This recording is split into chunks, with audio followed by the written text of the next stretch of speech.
इसके बाद हमारा दूसरा भेद है स्वर संधि का, वो है गुण संधि। गुण संधि में क्या होता है कि अ या आ के दूसरी ओर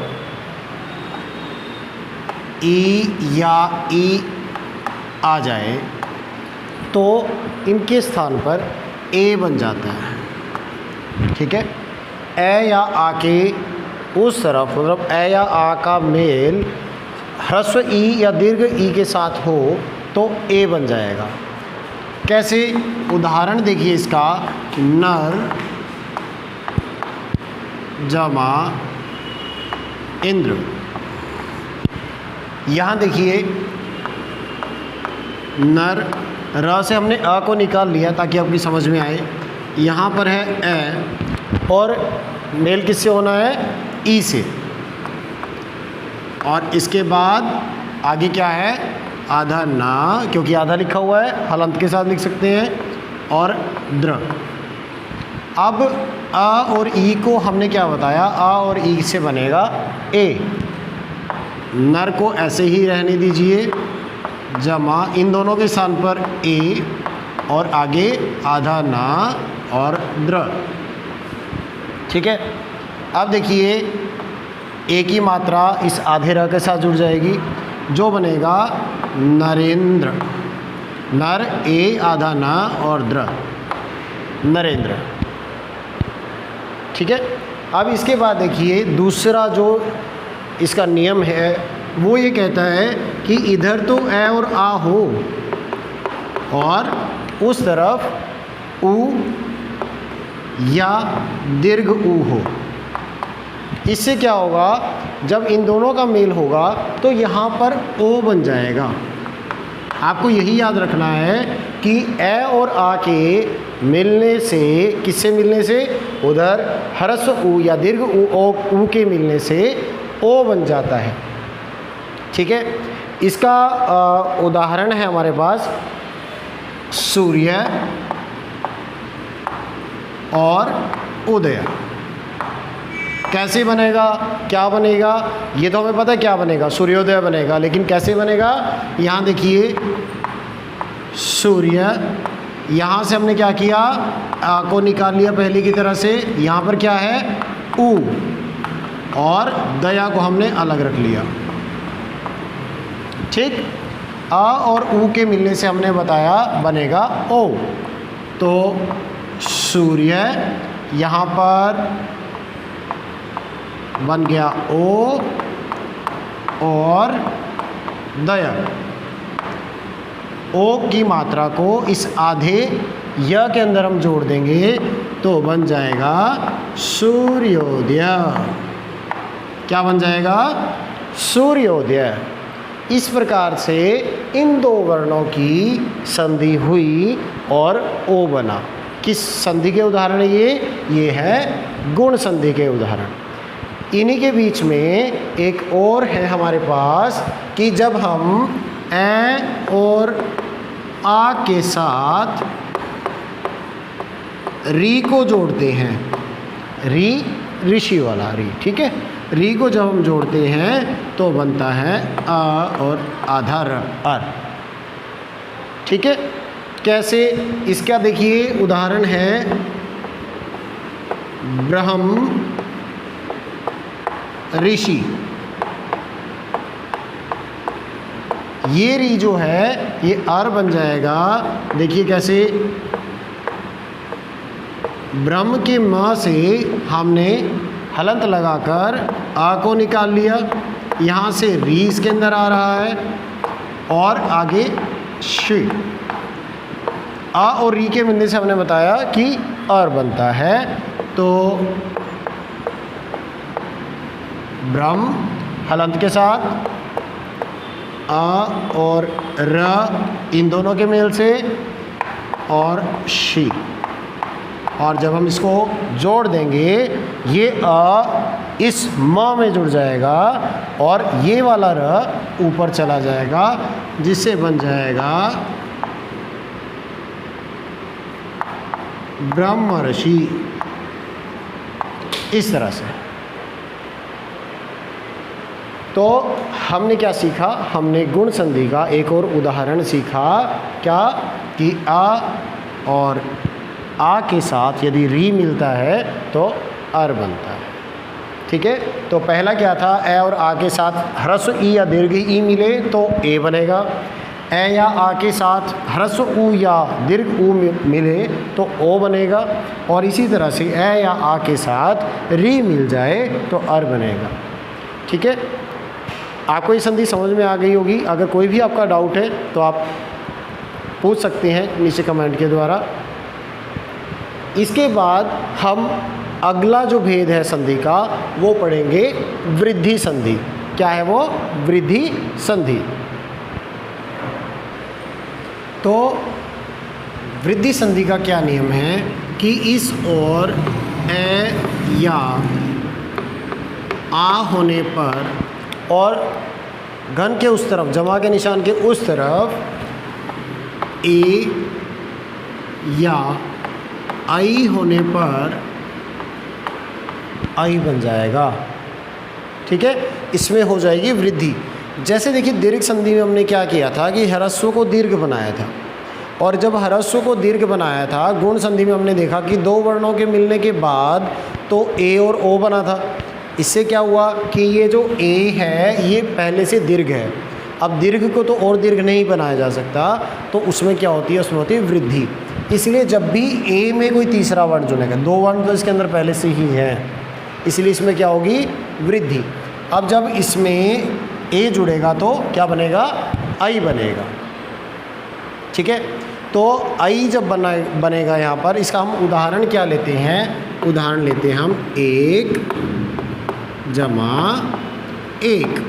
यहाँ पर आ है इसके अंदर और यहाँ पर ए है।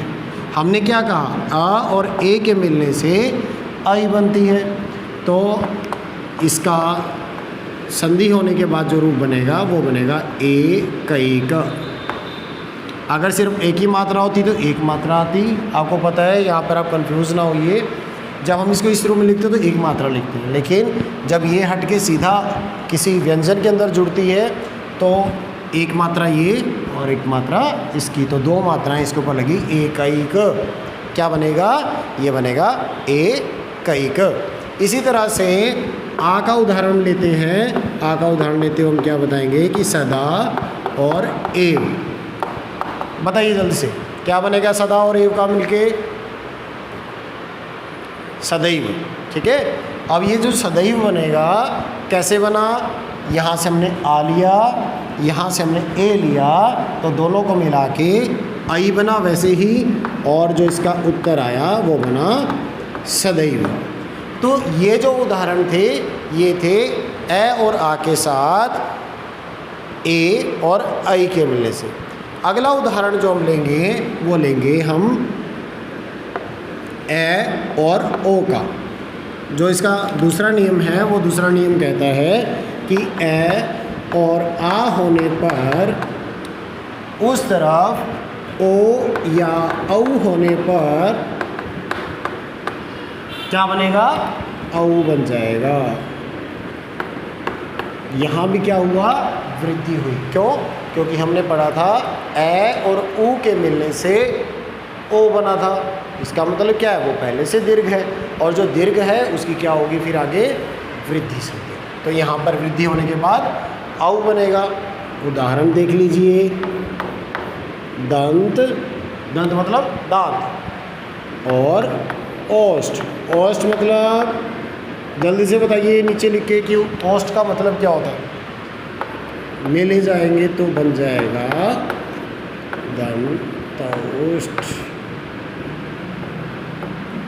ठीक है, तो दांत और ओष्ठ मिलकर बनेगा दंतोष्ठ। एक और उदाहरण लेते हैं, इसमें तो अ था, हम दूसरा उदाहरण ले रहे हैं जिसमें आ हो। तो महा जमा औषध। ठीक है, तो आ और ओ मिलकर बन जाएगा औ महौषध। ठीक है, क्या था यहाँ पर आ था यहाँ पर ओ था, दोनों मिलकर औ बन गया महौषध। तो ये कौन सी संधि पढ़ रहे थे हम? वृद्धि संधि। तो वृद्धि संधि के ये दोनों जो नियम थे वो मैंने आपको बताए कि वृद्धि संधि में ए और आ के साथ ए आई होने पर आई बन जाता है और ओ औ होने पर औ बन जाता है। इसके बाद आते हैं हम अगले भेद की ओर जिसका नाम है यण संधि। कौन कौन से पढ़ चुके हैं हम पढ़ चुके हैं दीर्घ संधि जिसमें ए और ए मिलकर आ बन रहा था, मतलब ह्रस्व दीर्घ बन रहे थे, दीर्घ संधि। गुण संधि में ए और आ के बाद ई आने पर ए बन रहा था और वृद्धि संधि में ए और आ के बाद ए आने पर आई बन रहा था। इसके बाद अगला जो हमारा टॉपिक है, अगला जो भेद है हमारा वो है यण संधि। क्या है? यण संधि। इसका नियम क्या है? इसका नियम है कि यहाँ पर इकोयणसिक सूत्र है संस्कृत का, उसका यहाँ पर प्रयोग होता है। ये क्या कहता है कि ई मतलब ह्रस्व ई और दीर्घ ई के बाद अगर इन दोनों को छोड़कर कोई और वर्ण आ जाए, ह्रस्व ई दीर्घ ई के बाद इन दोनों को छोड़कर कोई और वर्ण आ जाए तो यह बन जाता है। कैसे? कि ई और दीर्घ ई के इधर कौन हो? ई और दीर्घ ई, ये दोनों ना हो, इनको छोड़ के कोई भी आ जाए। जैसे क्या आ जाए? अ या आ जाए, ठीक है, या इनसे अलग कोई और वर्ण आ जाए, स्वर आ जाए, ठीक है। वर्ण में स्वर ही है क्योंकि स्वर संधि कर रहे हैं, तो क्या होगा? उसके स्थान पर यह हो जाएगा। इसी प्रकार से अगर ऊ या दीर्घ ऊ के इधर इन दोनों को छोड़कर, मतलब ऊ और दीर्घ ऊ को छोड़कर कोई और वर्ण आ जाए तो यहाँ पर क्या आ जाएगा? व बन जाएगा। इन दोनों को छोड़कर कोई भी वर्ण ए आ हो जाए या ई दीर्घ ई आ जाए तो बनेगा व, ठीक है। हम इनके उदाहरण ले लेते हैं, जैसे प्रति एक। अब देखिए यहाँ पर ई है, त में से हमने स्वर को अलग कर दिया, यहाँ बना ई, यहाँ पर है ए और क। अब देखिए यहाँ पर क्या है कि त के बाद ई और ए, हमने क्या कहा कि ई में ई ह्रस्व ई और दीर्घ ई, इनको छोड़कर कुछ भी आए, कोई भी वर्ण आए तो यह बनेगा। अब यहाँ पर क्या आ गया? ए आ गया, जो कि ई या दीर्घ ई नहीं है, तो ई और ए के मिलने से क्या बना? यह। किसके स्थान पर? ई के स्थान पर। ए कहीं नहीं जाएगा, ए यहीं रहेगा, तो प्र त ए यहाँ रहेगा, ई के स्थान पर यह बन गया ए क, ठीक है। अब इनको जोड़ते हैं, देखो प्र त आधा ही था, य ए की मात्रा क, प्रत्येक। तो इस प्रकार से प्रति जमा एक प्रत्येक, ये हमारी संधि यहाँ पर हो गई। तो परिवर्तन क्या आ रहा है यहाँ पर? परिवर्तन ये आ रहा है कि इन दोनों के मिलने से ई के स्थान पर यह बन रहा है। तो इसके बाद दूसरा उदाहरण हम लेते हैं ऊ वाला, ठीक है। ऊ वाले में क्या है? जैसे देखो प्रति जमा उपकार, ठीक है। प्रति जमा उपकार में यहाँ पर क्या है? ई और ये है ऊ। ई में ऊ जुड़ रहा है, ऊ क्या है? ऊ तो इसके साथ का नहीं है। हमने क्या कहा था यहाँ कि ई के इधर ई को छोड़कर कुछ छोड़ दें, कोई भी, तो ऊ तो अपनी जगह रहेगा। चेंज किसकी जगह होना है? ई की जगह। यह कौन बनेगा? ई की जगह पर बनेगा। तो क्या बन जाएगा? प्र आधा त। क्यों आधा त? क्योंकि इसमें से ई की मात्रा को हमने निकाल लिया। ई को निकालने के बाद ये आधा त बना, आधा त के बाद ई के स्थान पर यह बना, या में ऊ ये वाला, और पकार, पकार क्या बन गया? प्रत्युपकार। क्या बन गया? प्रत्युपकार। ठीक है, तो यहाँ पर इन दोनों के मिलने से ये संधि हुई। अब चलिए इसके बाद देखते हैं अगला उदाहरण इसका और नियम। चलिए एक एक उदाहरण हम और ले लेते हैं इनका, ठीक है।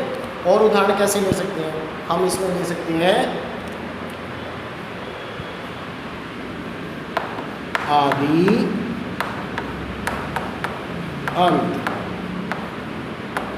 ठीक है। बताओ जल्दी से, यहाँ पर ई है, यहाँ पर अ है, ठीक है, और बनेगा क्या य। जल्दी से लिख के बताओ कैसे बनेगा, लिखो जल्दी जल्दी। आदि और अंत के मिलने से क्या बनेगा, एक और देता हूँ, इसके जैसा ही है, अति और अंत, यहाँ पर ई है, यहाँ पर आ है। जल्दी से बनाइए, देखो यहाँ बना आ, द आधा, ई की मात्रा थी, आ जुड़ा उसमें, ई की मात्रा की जगह पर क्या आया य, वो भी आधा, और उस आधे में क्या जुड़ गया अ, यह हो गया पूरा, ये हो गया, और त, और ये ऊपर अनुस्वार। और इसको हम लिख सकते हैं कैसे, आद्यंत,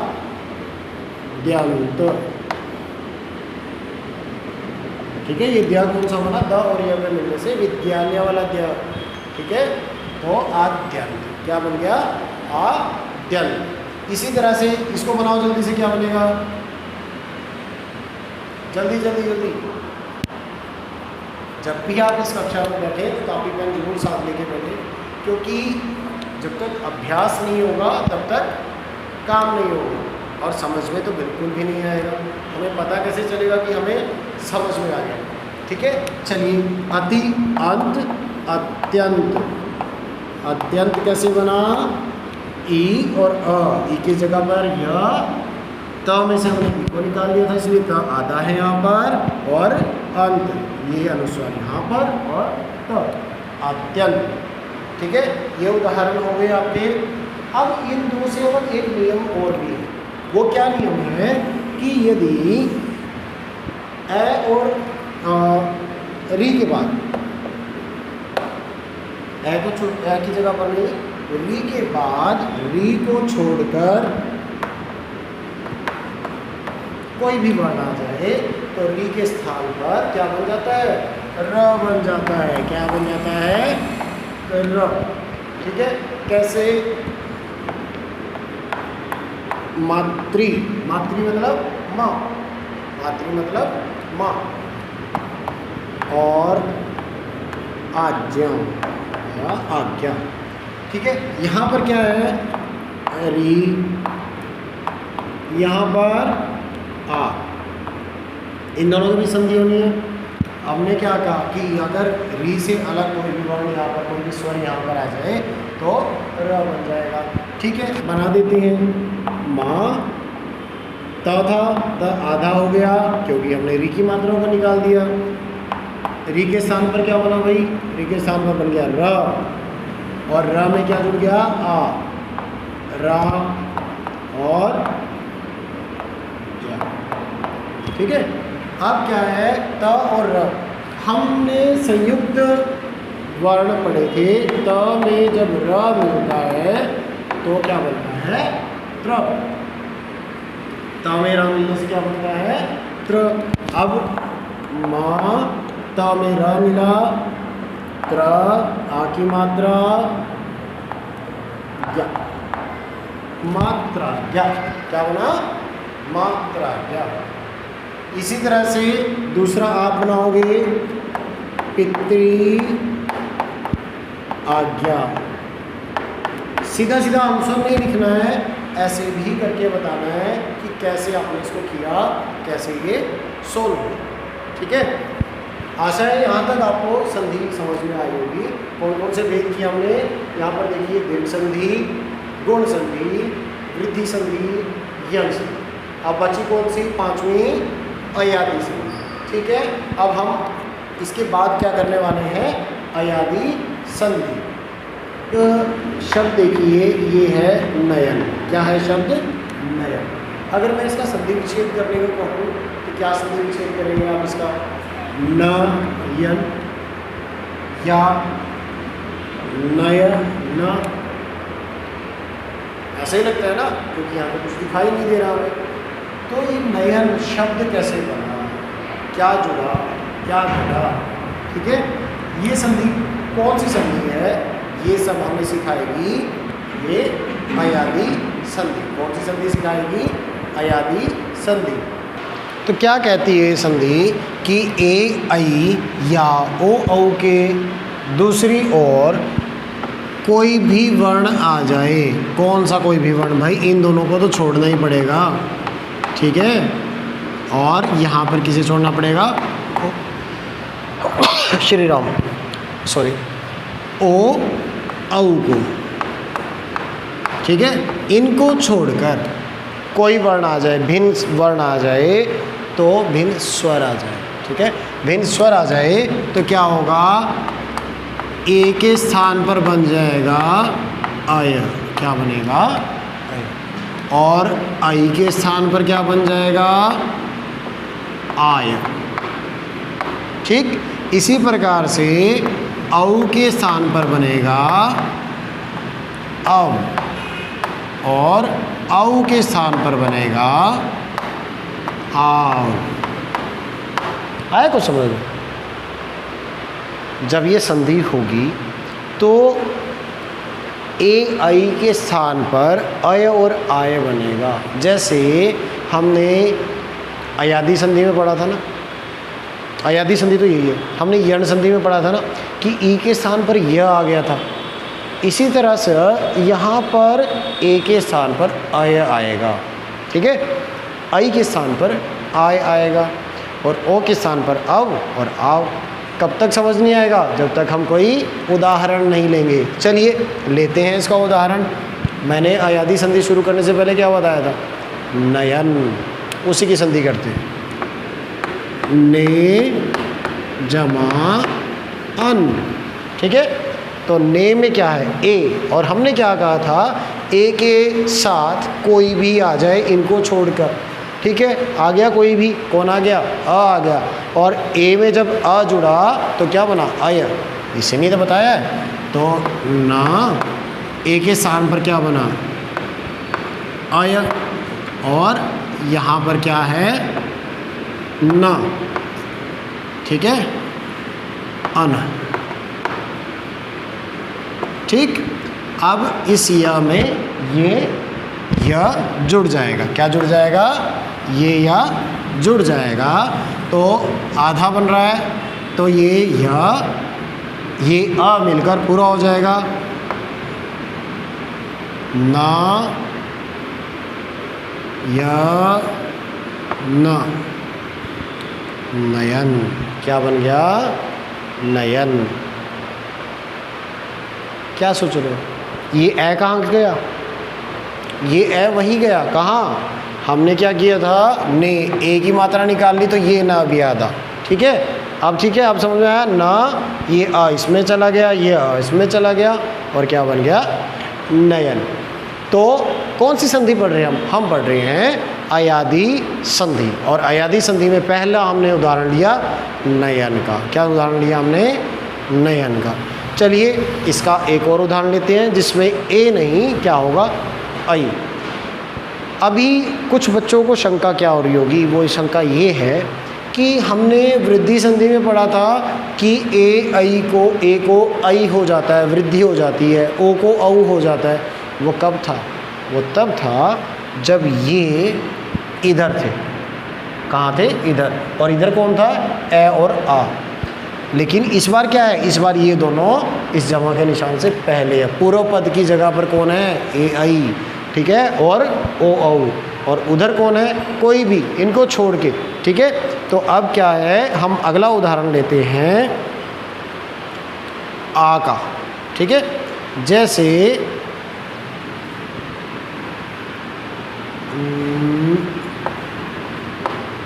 नहीं, हमने क्या कहा था? ए आएगा, ए का उदाहरण ले लिया।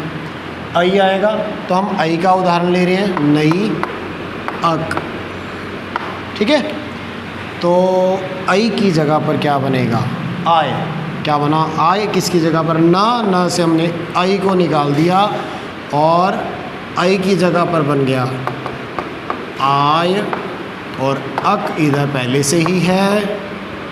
ठीक है, जोड़िए फटाफट से, क्या बनेगा, न आ य और क, नायक। सोचा था कभी नायक ऐसे बनता है, नायक का संधि विच्छेद ने नई जमा अक होगा, सोचा था कभी? ये कौन सिखा रहा हमें, ये हमें सिखा रही है अयादी संधि। ठीक है, तो ये भेद हुए ए और आई के। इसी तरह से अब ओ का उदाहरण लेते हैं हम, ओ जमा अन। ओ के स्थान पर क्या बन रहा है, आओ, संधि ने बताया, तो प आधा